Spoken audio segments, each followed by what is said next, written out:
Welcome back, America. Joined on the Hugh Hewitt Show now by United States Senator Tom Cotton from Arkansas. Good morning, Senator Cotton. Welcome back. Good morning, Hugh. It's great to be back with you.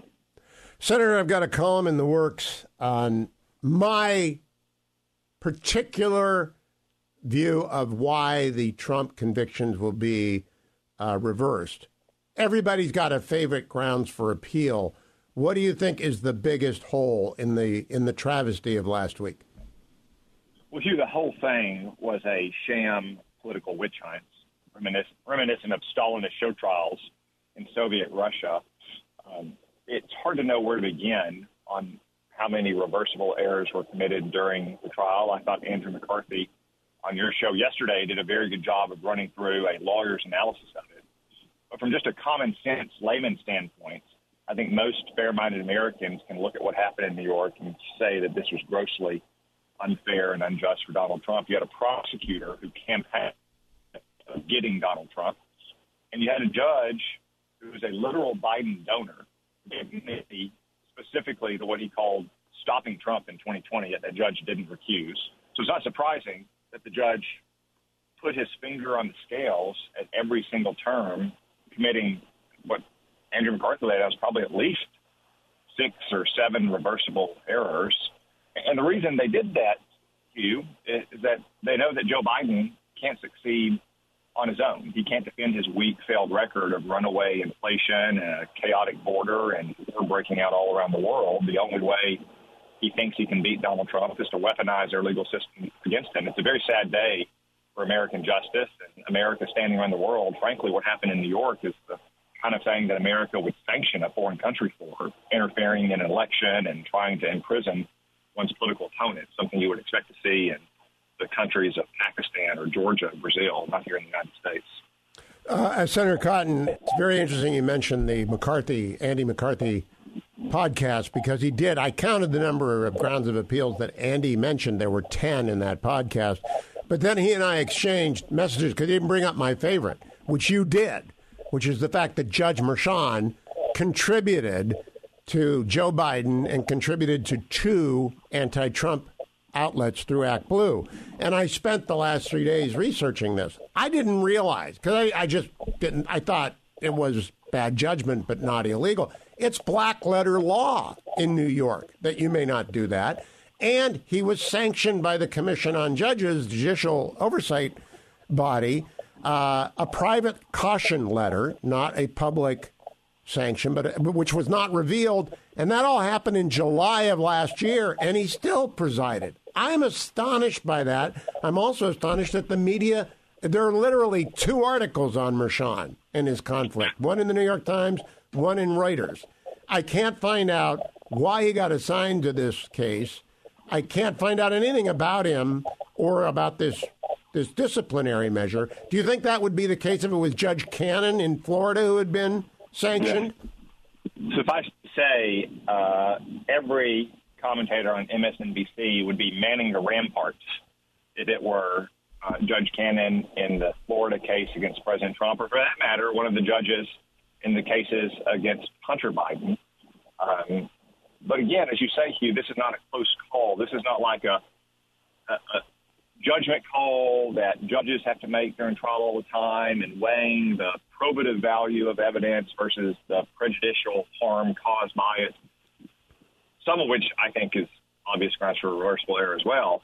It is the black letter law in New York, as in most states, that a sitting judge cannot make political contributions. Judge Merchan would have been guilty of that wrongdoing and breaking that law, even if he had never sat on Donald Trump's case.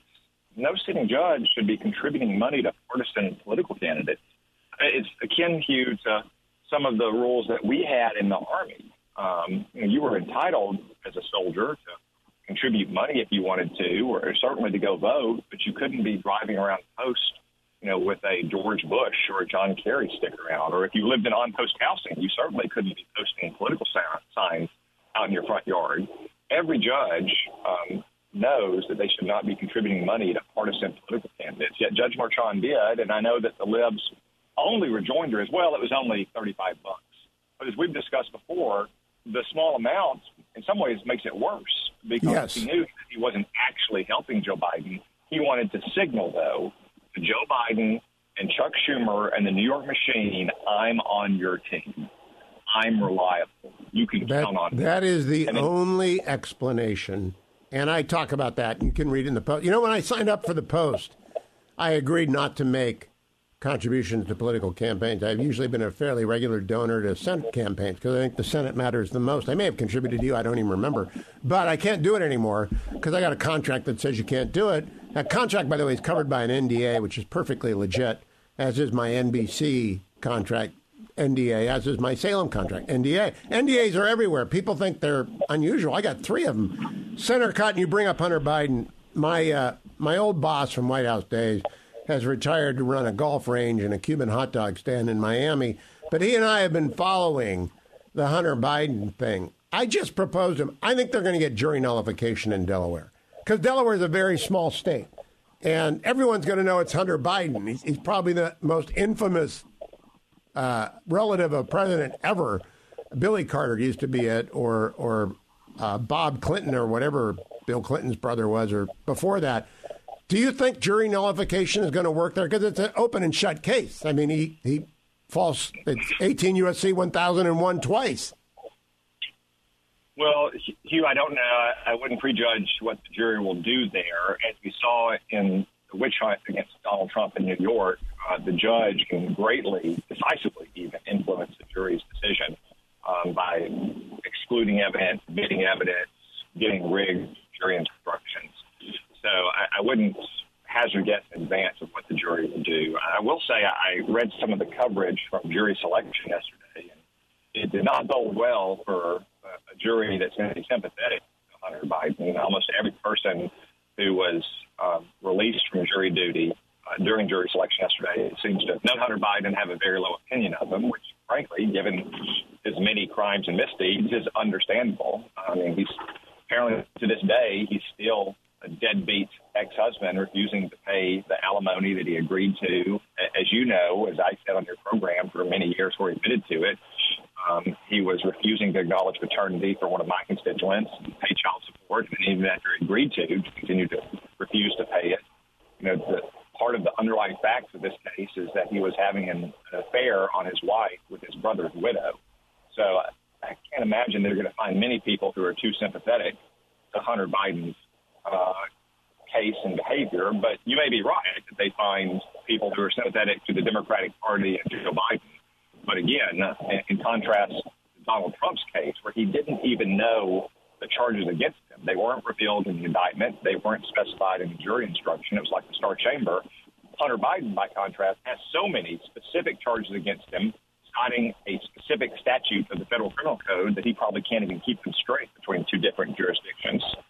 Now, Senator Cotton, I have a column out at Fox News this morning that was prompted by Paul Simon's song that predates your birth, 50 Ways to Leave Your Lover. It's 50 Reasons for the Outrage.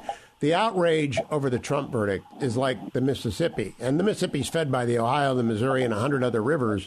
Maybe the Arkansas River goes in the Mississippi, too. I don't know.